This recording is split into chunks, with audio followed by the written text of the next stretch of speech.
Sure. As far as side effects, there's realistically only three. And typically the first two don't sound like side effects because individuals that have dealt with depression and anxiety and trauma for so long have already been doing this. So the first side effect is that you're going to notice that you sleep better. Not like you're sedated, not like you're being drugged, but like you've been outside and you've been working out and your body just needs time to rest and recover and shut down.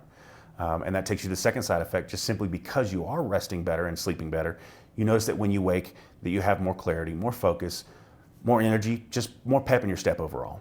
The last side effect, and it's realistically the only negative side effect that's listed, is what's called transient headache, transient as in transparent. And the reason it's there is that as the magnetic waves are penetrating through the scalp into the brain, the sensory nerves that would pick up a hair pull, or if you've had your hair in a ponytail or you've worn a ball cap for a long, long period of time, you get that tired, itchy sensation, those nerve endings are picking up the sensations first.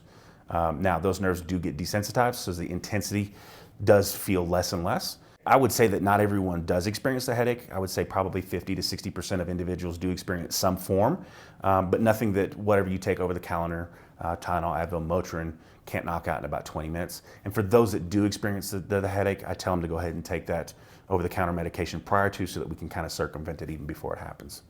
So there is one side effect that is a danger, and it's a risk for seizure.